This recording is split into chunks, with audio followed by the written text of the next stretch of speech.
दोस्तों, आज जिस मूवी को मैं आपके सामने एक्सप्लेन करने जा रहा हूँ उसके लिए मेरे पास कोई शब्द नहीं है। मुझे नहीं पता कि राइटर ने कैसे इस मूवी को लिखा और डायरेक्टर ने किस तरह इसको फिल्माया, पर ये मूवी आज आपको ऐसा एहसास कराने वाली है जो शायद आपने आज तक किसी भी मूवी को देखकर महसूस नहीं किया होगा। स्टोरी शुरू में जितनी सिंपल लगती है उतनी है नहीं, इसलिए लास्ट तक बने रहना और हाँ, टिश्यू पेपर साथ में लेकर बैठना, क्योंकि बीच में आपको कई बार रोना पड़ सकता है। तो चलिए बिना देरी किए शुरू करते हैं आज की ये शानदार मूवी की शुरुआत होती है वीरैया नाम के आदमी से, जो कि एक पेड़ से अपाहिज है। वीरैया की बीवी उसके बच्चे को जन्म देते हुए गुजर गई थी, इसलिए 8 साल का बेटा राजू ही अब उसकी जिंदगी है। वीरैया राजू को अपने 3 पहिए वाले रिक्शे पर स्कूल जाते वक्त एयरपोर्ट के पास ले जाता रहता है, क्योंकि राजू को एरोप्लेन देखना बहुत पसंद है। अब एक दिन जब राजू एयरपोर्ट की बाउंड्री के गेट से एरोप्लेन को देख रहा था तो वीरैया कहता है, काफी देर हो गई है बेटा, चलो स्कूल के लिए लेट हो जाओगे। राजू कहता है, बाबा बस 2 मिनट रुक जाओ, लास्ट में वो बड़ा वाला प्लेन जाएगा ना, उसको टाटा बाय बाय करके ही मैं चल दूंगा। और तभी वो बड़ा प्लेन वहाँ से टेक ऑफ करता है, जिसे देखकर राजू के रोंगटे खड़े हो जाते हैं और वो बहुत खुश होता है। इस तरह हमें पता चलता है कि राजू को एरोप्लेन से कुछ ज्यादा ही प्यार है। अब दोनों स्कूल की तरफ निकल पड़ते हैं तो राजू कहता है कि पापा मुझे एरोप्लेन में बैठना है, आप मुझे कब बिठाओगे? वीरैया कहता है, बेटा तुम बड़े हो जाओ और ठीक से पढ़ो, तुम खुद ही उसको उड़ाना और मुझे भी अपने साथ ले चलना। राजू कहता है कि बाबा आप मेरे साथ हर जगह चलोगे ना, जहाँ भी मैं जाऊंगा? वीरैया कहता है, हाँ बेटा मैं वादा करता हूँ, प्लेन में जहाँ भी तुम मुझे लेकर जाओगे मैं तुम्हारे साथ चलूंगा। इस तरह दोनों बाप बेटे एक दूसरे से बात करते हुए स्कूल के पास पहुँच जाते हैं। वहाँ वीरैया राजू को चॉकलेट खरीदने के लिए कुछ पैसे देता है, लेकिन तभी राजू को वहाँ एरोप्लेन टॉय दिख जाता है, इसलिए वो चॉकलेट ना लेकर उस टॉय को खरीद लेता है। वीरैया पूछता है कि घर में इतने सारे एरोप्लेन पहले से ही हैं, अब इसका क्या करोगे? राजू कहता है, बाबा हमारा घर एक एयरपोर्ट है, वहाँ पर भी बहुत सारे एरोप्लेन होने चाहिए ना। ये सुनकर वीरैया हंसता है और राजू को स्कूल छोड़कर रोज की तरह पास के मंदिर में दर्शन करने चला जाता है। जब वो वहाँ आंखें बंद करके हाथ जोड़कर खड़ा होता है तभी एक औरत उसको भिखारी समझकर उसके हाथ में कुछ पैसे रख जाती है। अब वीरैया उसको रोकता उससे पहले वो औरत कार में बैठकर वहाँ से निकल जाती है, इसलिए वीरैया वापस भगवान के हाथ जोड़कर उस पैसे को मंदिर के बाहर बैठे भिखारियों में बांट देता है। इसके बाद वो अपने काम पर पहुँचता है। असल में वीरैया एक पब्लिक टॉयलेट की देखभाल करता है और उसी से होने वाली कमाई से वो अपना और राजू का खर्चा चलाता है। यहाँ हम देखते हैं कि वीरैया का दिल काफी साफ होता है और वो काफी दयालु होता है, क्योंकि जब भी उसको मालूम होता है कि किसी के पास पैसे नहीं है तो वो उस टॉयलेट को यूज करने के पैसे नहीं लेता। अब आगे हम देखते हैं वीरैया के 2 दोस्तों को जो उसी की बस्ती में रहते हैं। एक दोस्त है डैनियल जो कि ऑटो चलाता है और दूसरा दोस्त है कोटी जो चप्पल जूते सीने का काम करता है। यहाँ हम देखते हैं कि कोटी असल में सुमति नाम की औरत को मन ही मन बहुत प्यार करता है, लेकिन वो चाहकर भी उसे बोल नहीं पाता। असल में सुमति एक प्रोस्टिट्यूट होती है, इसलिए कोटी चाहता है कि वो उससे शादी करके इस काम को छोड़ दे। अब एक दिन सुमति कोटी को रास्ते में पकड़ लेती है और पूछती है कि तुम रोज मुझे छुप छुप कर देखते रहते हो, आखिर बात क्या है, क्या चाहते हो? कोटी कहता है कि कोई बात नहीं है, मैं तो बस तुम्हें चाहता हूँ। सुमति कहती है कि तो इसमें कौन सी बड़ी बात है, 1000 रुपए हैं तो अंदर आ जाओ। कोटी ये सुनकर थोड़ा अजीब सा फील करता है, क्योंकि वो उससे सच्चा प्यार करता है, और फिर कुछ सोचकर कहता है कि मेरे पास सिर्फ 200 रुपए हैं, क्या तुम मुझे अपने 2 मिनट दे सकती हो? ये सुनकर सुमति गुस्सा करती है और उसे भला बुरा सुनाकर भगा देती है। अब ये बात कोटी जब वीरैया और डैनियल को बताता है तो डैनियल उससे कहता है कि तुम कैसे आदमी हो, एक प्रोस्टिट्यूट से कैसे प्यार कर सकते हो, उसके कैरेक्टर का क्या भरोसा? ये सुनकर वीरैया कहता है कि ये तुम क्या कह रहे हो, जैसे तुम अपना काम कर रहे हो ऐसे ही वो भी ये सब कर रही है, तुम्हें उसकी असल वजह पता है क्या? ऐसा काम कोई भी जानबूझकर नहीं करता, इसलिए उसके काम की इज्जत करो, कम से कम वो चोरी तो नहीं कर रही या भीख तो नहीं मांग रही। उसके बाद वो कोटी से कहता है कि तुम परेशान मत हो, अगर तुम्हारा प्यार सच्चा है तो हो सकता है भगवान तुम्हें उससे मिलवा दे। खैर, अब वीरैया राजू को स्कूल लेने चला जाता है और वहीं रास्ते में वापस आते वक्त फिर से मंदिर के आगे हाथ जोड़कर प्रार्थना करने लगता है। राजू पूछता है कि बाबा आप रोज भगवान से प्रे क्यों करते हो, जहाँ भी आपको मंदिर दिखता है आप वहीं प्रे करने लग जाते हो? वीरैया कहता है कि बेटा हमारे पास जो भी है उसके लिए हमें भगवान का शुक्रगुजार होना चाहिए, क्योंकि हमें सब कुछ भगवान ही तो देते हैं। राजू कहता है, नहीं बाबा, सब कुछ देने वाले को भगवान नहीं बाबा कहते हैं। ये सुनकर वीरैया बहुत इमोशनल हो जाता है और राजू को गले से लगा लेता है। अब अगले दिन स्कूल में टीचर सभी से पूछती है कि बड़े होकर आप लोग क्या बनना चाहते हो? राजू की बारी आती है तो वो कहता है कि मैम मैं बड़े होकर एरोप्लेन का ड्राइवर बनना चाहता हूँ। टीचर उसे बताती है कि एरोप्लेन को चलाने वाले को ड्राइवर नहीं बल्कि पायलट कहते हैं। ये सुनकर राजू बहुत खुश हो जाता है, क्योंकि अब वो सोच लेता है कि एक दिन पायलट बनेगा और अपने बाबा को अपने साथ ले जाएगा। राजू की ही क्लास में डैनियल का लड़का पढ़ता था जिसका नाम जेम्स था। वीरैया और डैनियल की तरह ही राजू और जेम्स भी दोस्त होते हैं। अब राजू जेम्स से पूछता है कि आखिर एरोप्लेन के ड्राइवर को पायलट क्यों कहते हैं। जेम्स कहता है क्योंकि वो एरोप्लेन को ऊपर ले जाकर उसकी लाइट्स को ऑन करता है, इसलिए उसे पायलट कहते हैं। फिर राजू पूछता है कि एरोप्लेन में जब टॉयलेट आती होगी तो लोग कैसे करते होंगे। जेम्स कहता है कि जब हम बस में होते हैं तो बस रास्ते में रोककर लोग टॉयलेट कर लेते हैं, लेकिन एरोप्लेन तो हवा में नहीं रोका जा सकता, इसलिए जब भी एरोप्लेन समंदर के ऊपर से होकर गुजरता है तो पायलट उसका दरवाजा खोल देता है, जहाँ से एक एक करके सभी लोग टॉयलेट कर लेते हैं। दोनों दोस्तों की ये बातें सुनकर आपके फेस पर भी स्माइल आ ही गई होगी।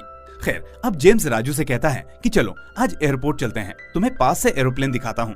लेकिन जब वो दोनों वहाँ जाते हैं तो सिक्योरिटी उन्हें वहाँ से भगा देती है। ये बात जब शाम को वीरैया और डेनियल को पता लगती है तो वीरैया राजू को प्यार से समझाता है कि उसे ऐसा नहीं करना चाहिए, क्योंकि बहुत जल्दी वो एरोप्लेन में बैठने वाला है। वहीं डेनियल जेम्स को मारने पीटने लगता है। ये देखकर जेम्स अपनी माँ से कहता है कि आपने गलत आदमी से शादी कर ली, ये आदमी मुझे हर बात पर मारता रहता है, जबकि वीरैया अंकल राजू को प्यार से समझा रहे हैं। ये सुनकर जेम्स की माँ भी अब जेम्स को मारने लगती है। मतलब बहुत ही कॉमेडी वाला सीन है ये। खैर, अब कुछ दिनों बाद वीरैया को मेले में एक एरोप्लेन वाला झूला दिखाई देता है, इसलिए वो सोचता है कि अगर राजू इसमें झूलेगा तो उसका एरोप्लेन का भूत भी उतर जाएगा और वो खुश भी हो जाएगा। अब अगले दिन वो राजू को उस झूले पर लाता है और कहता है कि देखो, मैंने तुम्हारे लिए एक एरोप्लेन का इंतजाम कर लिया है, बेटा चलो जाकर इस पर बैठ जाओ। इसके बाद वीरैया झूले वाले को एक्स्ट्रा पैसे देकर कहता है कि मेरे बेटे को इतनी तेज झुलाना कि वो आज के बाद कभी एरोप्लेन का नाम ही ना ले। अब झूलने के बाद जब राजू वापस आता है तो कहता है, बाबा ये इतने छोटे एरोप्लेन में बैठने में इतना मजा आया, तो सोचो बड़े एरोप्लेन में बैठने पर कितना मजा आएगा। ये सुनकर वीरैया समझ जाता है कि उसका ये फॉर्मूला काम नहीं किया, बल्कि इसने तो राजू की इच्छा को और बढ़ा दिया। लेकिन वो अपने बेटे को निराश नहीं करता और कहता है कि फिक्र नहीं करो बेटे, जल्दी ही हम उस बड़े एरोप्लेन में भी बैठेंगे, तुम बस पढ़ाई पर अपना ध्यान लगाओ। अब अगले दिन हम कोटी को देखते हैं, जो एक फोटोग्राफर को हायर करके उससे सुमति के कुछ फोटोग्राफ्स खिंचवाता है और उन्हें अपने कमरे में चिपकाकर अपने दिल की बात फोटोज के सामने बोलते रहता है। अब कुछ दिन बीत जाते हैं और एक दिन राजू का प्रिंसिपल वीरैया को स्कूल में बुलाता है।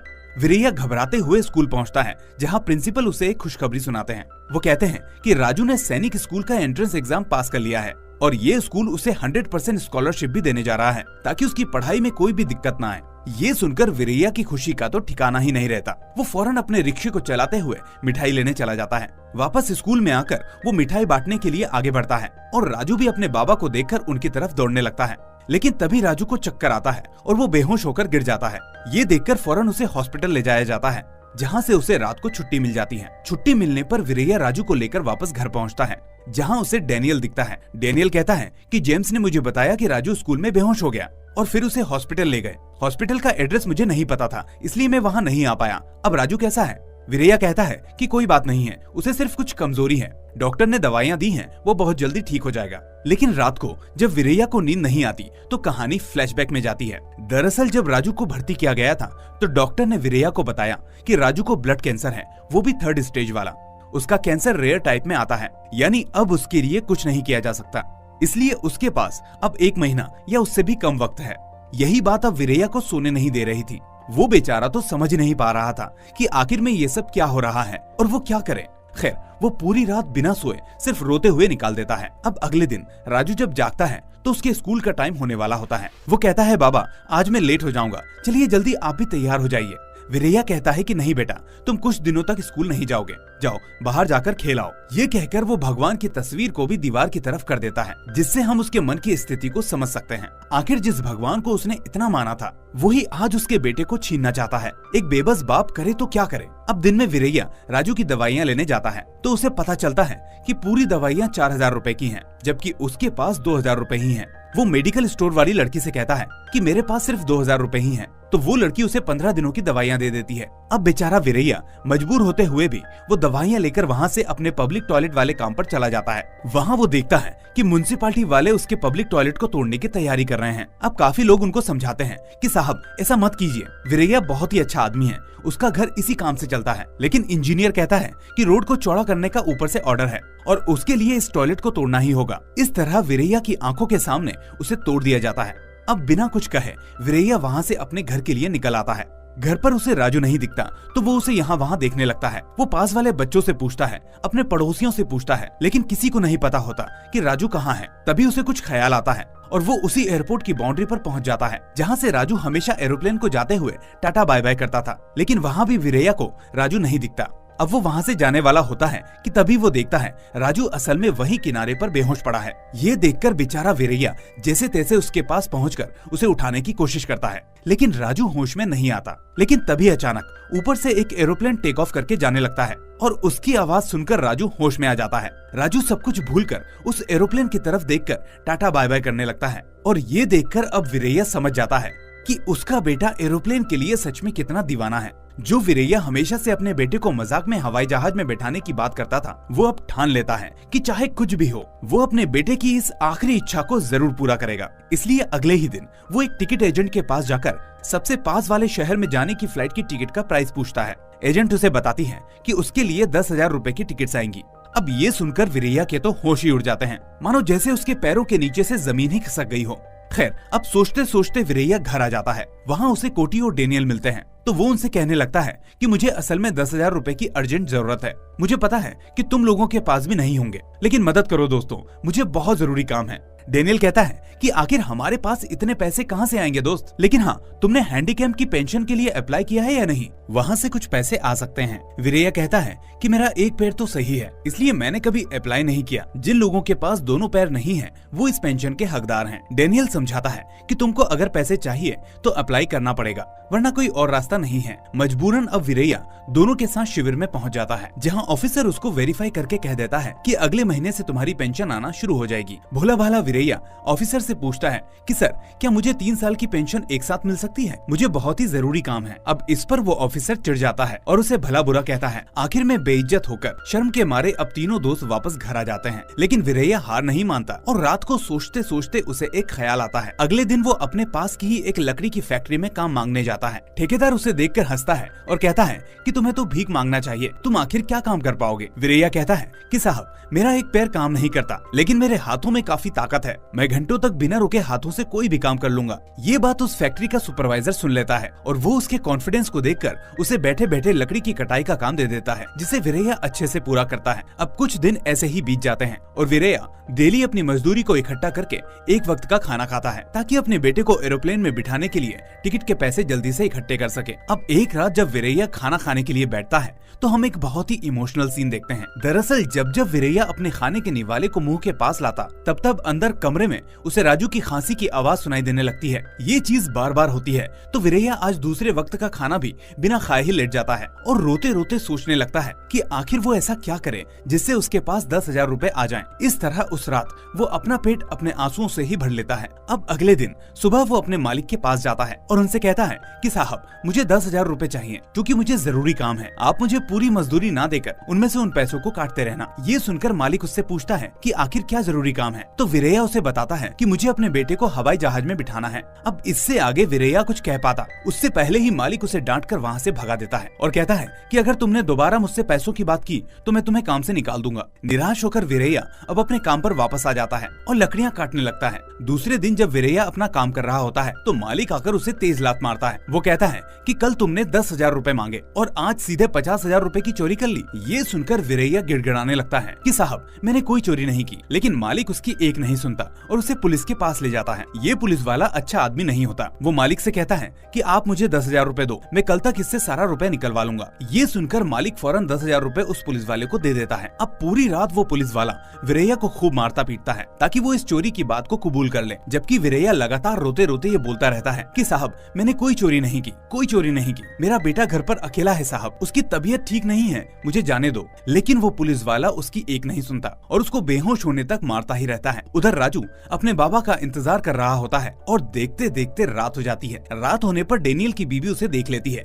और अपने घर खाना खिलाने ले जाती है। डेनियल और कोटी भी ये सोचने लगते हैं कि शायद वीरैया पैसों के इंतजाम की वजह से कहीं बाहर गया होगा या फिर ओवरटाइम कर रहा होगा, इसलिए वो उसके बारे में पता नहीं करते। अगले दिन वो फैक्ट्री मालिक वापस पुलिस वाले के पास आता है और उससे कहता है कि सर, वीरैया को छोड़ दीजिए, उसने चोरी नहीं की, कल मेरे ही बेटे ने वो 50,000 रुपए ले लिए थे। ये सुनकर इंस्पेक्टर भड़क जाता है और कहता है कि उसको छोड़ने के भी 5,000 रुपए लगेंगे। मालिक वहाँ से पैसे दिए बिना जाने लगता है तो इंस्पेक्टर कहता है कि जाओ, मैं अभी तुम्हारे खिलाफ केस बनाता हूँ कि तुमने एक मासूम अपाहिज आदमी को मारा और उस पर चोरी का इल्जाम लगाया। ये सुनकर अब मालिक डर जाता है और उसे 5,000 रुपए देकर चला जाता है। अब वो इंस्पेक्टर वीरैया को छोड़ देता है और उसकी पॉकेट में कुछ पैसे डालकर कहता है कि उस पिटाई के लिए हैं जो तुमने बेवजह खाई हैं। पर वीरैया उन पैसों को नहीं लेता और वहीं पटक कर चला जाता है। घर पहुंचने पर डेनियल और कोटी उससे पूछते हैं कि तुम आखिर कहाँ थे और तुम्हें इतने पैसे क्यों चाहिए। परेशान होकर बेचारा वीरैया दोनों को सारी बातें बता देता है कि मैं तो बस अपने राजू के लिए जी रहा था, भगवान ने मुझे गरीबी दी, मैंने सह लिया, लेकिन मेरे बच्चे की उम्र में गरीबी क्यों दी, आखिर उसने ऐसा देखा ही क्या है। इसके बाद वो राजू की आखिरी ख्वाहिश के बारे में दोनों को बताता है कि मैं एक बार अपने बच्चे को हवाई जहाज में बिठाना चाहता हूँ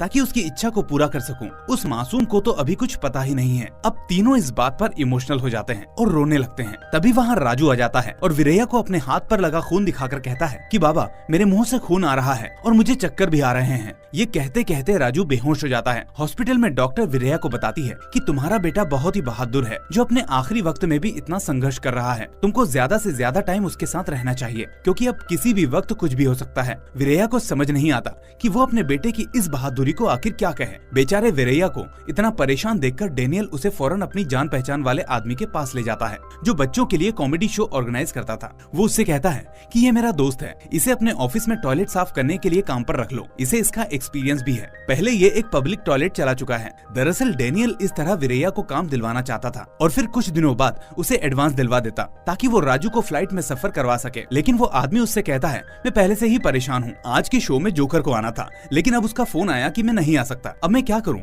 शो बस चालू ही होने वाला है। ये सुनकर वीरैया कहता है कि सर, मैं जोकर बनकर सभी को हंसा सकता हूँ, आप मुझे मौका दीजिए। इस पर वो आदमी मना कर देता है लेकिन वीरैया कहता है कि सर, मेरा एक छोटा सा बच्चा है, उसे मैं दिन रात हंसाता हूँ, इसलिए मुझे इसका पूरा एक्सपीरियंस है, आप मुझे मौका तो दीजिए। अब इतनी रिक्वेस्ट करने पर वो आदमी मान जाता है और वीरैया को जोकर की ड्रेस दे देता है। असल में उसके पास कोई दूसरा रास्ता भी नहीं था, वरना उसे खुद ही जोकर बनना पड़ता। स्टेज पर वीरैया बच्चों को खूब हंसाता है, अपने एक पैर से परफॉर्म करके सभी का दिल जीत लेता है और शो में तालियों की गड़गड़ाहट सुनकर वो आदमी बहुत खुश होता है। अब वो खुश होकर शो के बाद वीरैया को अच्छे खासे पैसे दे देता है और उससे कहता है कि आज से तुम मेरे हर शो के जोकर बनोगे, तुमने बहुत अच्छा काम किया है और मेरी इज्जत भी बचा ली। ये सुनकर अब वीरैया बहुत खुश होता है और उसके बाद तीनों दोस्त राजू को लेकर ऑटो से घर जाने लगते हैं। लेकिन रास्ते में ड्रिंक किए हुए लड़कों की कार उनके ऑटो से टकरा जाती है, जिसमें से वो लड़के नशे में बाहर आते हैं और ऑटो की तरफ बढ़कर तीनों के साथ मारपिटाई करने लगते हैं। वीरैया ये देखकर घबरा जाता है क्योंकि वो नहीं चाहता था कि ये सब देखकर राजू की तबीयत बिगड़ जाए, इसलिए वो नीचे बैठकर उन लड़कों के पैर पकड़कर उनसे माफी मांगता है कि सॉरी सर, गलती हमारी थी, हमें माफ कर दीजिए। तभी एक लड़का उसकी पॉकेट में रखे वो पैसे देख लेता है जो उसने शो से कमाए थे। वो फौरन उन पैसों को छीन लेता है और कहता है कि ये मैं अपनी कार को ठीक करवाने के लिए ले रहा हूँ। अब तीनों मिलकर उसको रोकने की पूरी कोशिश करते हैं और बेचारा राजू भी बाबा बाबा चिल्लाता रहता है, लेकिन वो लड़का पैसे ले जाता है। अब दुखी होकर वीरैया भगवान को कोसने लगता है कि आखिर क्या चाहते हो तुम, मैंने तुम्हें कभी अपने अपाहिज होने का जिम्मेदार नहीं ठहराया, कभी अपनी गरीबी के लिए तुमको कुछ नहीं कहा, मेरी बीबी छीन ली तब भी कुछ नहीं कहा, लेकिन आज जब मेरे बेटे को मुझसे छीनने जा रहे हो तो क्यों मुझे उसकी आखिरी ख्वाहिश पूरा करने नहीं दे रहे? आखिर मैंने ऐसे कौन से पाप किए हैं जिसकी सजा तुम मेरे साथ साथ मेरे बेटे को भी दे रहे हो? बेचारा वीरैया बहुत रोता है।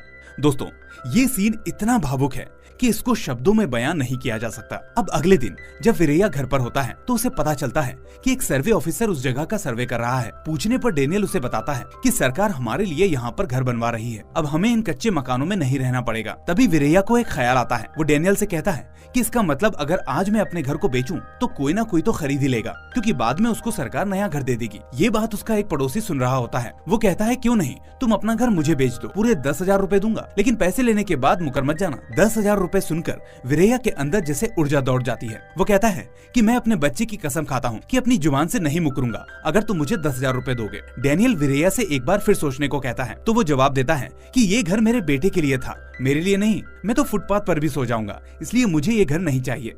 अब 2 दिन में घर खाली करने को कहकर उसे अपने पड़ोसी से 10,000 रुपए मिल जाते हैं। वो बिना देरी किए फौरन उसी एजेंट के पास टिकट लेने जाता है तो वो कहती है, सर अब टिकट 12,000 रुपए की हो गई है, या फिर आपको अगले महीने का टिकट मिलेगा। अब बेचारा वीरैया एक बार फिर से निराश हो जाता है, लेकिन वो सोच लेता है कि बाकी के 2,000 रुपए भी जल्दी ही इकट्ठा कर लेगा। इतने में वो सबसे पहले अपना रिक्शा बेचता है, जिससे उसको 1,000 रुपए मिल जाते हैं और फिर बाकी के 1,000 रुपयों के लिए वो अपने दोस्तों के पास जाता है। डैनियल उस वक्त वहाँ नहीं होता, इसलिए वो कोटी से 1000 रुपए के लिए पूछता है। अब हालांकि कोटी ने बड़ी मुश्किल से सुमति के पास जाने के लिए 1000 रुपए इकट्ठा किए होते हैं, लेकिन वो फिर भी वीरैया को ये कहकर मना कर देता है कि भाई तुम भी कैसी बात कर रहे हो, अगर मेरे पास पैसे होते तो क्या मैं तुमको नहीं देता। ये सुनकर अब वीरैया निराश होकर अपने घर के बाहर बैठ जाता है और 1000 रुपए के बारे में सोचने लगता है। उधर कोटी अब सुमति के पास पहुंचकर उसे 1000 रुपए देता है और उससे कहता है कि पहले मुझसे थोड़ी देर बात करो, लेकिन सुमति कहती है कि बात बाद में करना, पहले अपना काम करो और मुझे फ्री करो, और ऐसा कहकर वो उसको अपने पास खींचने लगती है।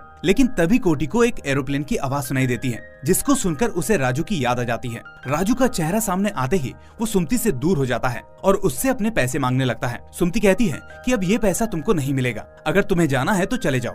कोटी अब वो पैसा उससे छीनकर भागता हुआ वीरैया के पास आता है और कहता है कि ये पैसा उसे सुमति ने दिया है क्योंकि वो तुम्हारी मदद करना चाहती है। इतनी देर में सुमति वहाँ कोटी को मारने और उससे पैसा लेने आ जाती है, लेकिन तभी वीरैया उसके पैरों को छूकर उससे कहता है कि तुम्हारा बहुत बहुत शुक्रिया सुमति, तुमने आज मेरी बहुत बड़ी मदद की है। सुमति कुछ समझ नहीं पाती और हक्की बक्की रह जाती है, क्योंकि आज तक किसी भी आदमी ने उसके पैरों को नहीं छुआ था। वीरैया के जाने के बाद कोटी सुमति को राजू के बारे में बताता है और ये भी समझाता है कि वो 1000 रुपए उसने आखिर वीरैया को क्यों दिए और उसने सुमति के पैर क्यों छुए। सुमति ये सुनकर बहुत इमोशनल हो जाती है और कहती है कि आज तक मर्दों ने मुझे हर जगह छुआ, लेकिन ये पहला आदमी था जिसने मेरे पैरों को छूकर मेरे सामने हाथ भी जोड़े। कोटी तुम बहुत अच्छे आदमी हो, अगर तुम ना होते तो मुझसे आज बहुत बड़ा पाप हो जाता। कोटी तभी उससे कहता है कि अब तुम्हें ये काम छोड़ देना चाहिए, मैं तुमसे शादी करने के लिए तैयार हूँ। ये सुनकर सुमति अब रोने लगती है और वहाँ वीरैया 12,000 रुपए देकर फ्लाइट की टिकट खरीद लेता है, जिसके बाद उसकी खुशी का ठिकाना नहीं होता। अब डैनियल और कोटी दोनों बाप बेटों को एयरपोर्ट ड्रॉप करने जाते हैं। वहाँ वीरैया को कुछ समझ नहीं आता कि कैसे चेक इन करना है और कैसे आना जाना है, पर तभी वहाँ श्वेता नाम की एयर होस्टेस उनको देख लेती है। वो उनको समझाती है और उनकी फ्लाइट तक पहुँचने में मदद करती है, क्योंकि वो भी उसी फ्लाइट में जाने वाली थी। बातों ही बातों में वीरैया उसे राजू के बारे में सब कुछ बता देता है कि आखिर वो क्यों फ्लाइट का सफर कर रहा है, जिसको सुनकर श्वेता भी इमोशनल हो जाती है। खैर, अब फ्लाइट के पास जाते वक्त राजू उनके टायर्स के पास चला जाता है और उसको हग करने लगता है। राजू आज इतना खुश होता है जैसे उसे किसी ने जिंदगी भर की खुशी दे दी हो। मूवी के ये सीन बहुत ही इमोशनल होते हैं। अब इसके बाद फ्लाइट टेक ऑफ करने से पहले ही राजू उस सफर को एंजॉय करने लगता है। वीरैया ये देखकर काफी खुश होता है कि थोड़ी देर बाद राजू को बाहर देखने को कहता है, लेकिन बेचारा राजू अब इस दुनिया से जा चुका था। वीरैया अब चुपचाप अपने बेटे को निहारता रहता है। वो समझ जाता है कि उसका बेटा अब उसके बीच नहीं है। तभी वहाँ श्वेता आती है और वीरैया उसे राजू के बारे में बताता है। श्वेता उससे कहती है कि सर, हमें फ्लाइट को टेक ऑफ करने से रोकना होगा, क्योंकि यही इसके रूल्स हैं। लेकिन वीरैया उसके सामने हाथ जोड़ने लगता है कि मैडम, मैंने मेरे बच्चे की आखिरी ख्वाहिश पूरा करने के लिए बहुत कुछ किया है, आज मुझे उसकी ख्वाहिश पूरा कर लेने दीजिए, मुझे उसको ये सफर करवाने दीजिए। श्वेता भी अब इमोशनल होकर वहाँ से चली जाती है, जिसके बाद फ्लाइट टेक ऑफ करती है। फ्लाइट के टेक ऑफ करते ही वीरैया राजू से बातें करने लगता है। देखो राजू, बाहर कितने बड़े बादल हैं, तुम आज बादलों का सफर कर रहे हो मेरे बेटे। ये कहते कहते वो रोने भी लगता है, लेकिन राजू से बात करना बंद नहीं करता और पूरा सफर अपने बेटे के साथ ऐसे ही काट देता है। अब फ्लाइट के लैंड होने के बाद श्वेता अथॉरिटीज को राजू के बारे में इन्फॉर्म करती है, जिसके बाद सभी वहां आने वाले होते हैं। और जैसे ही वो राजू के पास पहुंचती है तो देखती है कि वीरैया भी अब इस दुनिया में नहीं है। आखिरकार वीरैया ने जीते जी तो अपने बेटे को किया हुआ वादा निभाया ही, साथ ही मरने के बाद भी अपना वादा नहीं भूला। उसने अपने बेटे को प्रॉमिस किया था कि फ्लाइट में जहाँ भी वो अपने बाबा को ले जाएगा वो उसके साथ ही जाएगा। इसलिए इस फ्लाइट के सफर में राजू जहाँ गया वीरैया भी उसके साथ चला गया। और इसी के साथ डायरेक्टर हमें एक इमोशनल लाइन के साथ छोड़ जाते हैं कि इस दुनिया में सब कुछ देने वाले को भगवान नहीं बल्कि बाबा कहते हैं। और यही होता है मूवी का दी एंड। आज मैं इस मूवी के बारे में आपसे नहीं पूछूंगा कि आपको ये कैसी लगी या आप क्या कहेंगे, क्योंकि मेरी आंखें अभी तक इस मूवी की कहानी से भरी हैं। मैं चाहता हूँ आप अपने पेरेंट्स की इज्जत करें, उनको प्यार करें, उनको सपोर्ट करें, यही मेरी ख्वाहिश है। तो मैं मिलूंगा आपसे अगली ऐसी ही वीडियो में। Till then take care and thanks for watching.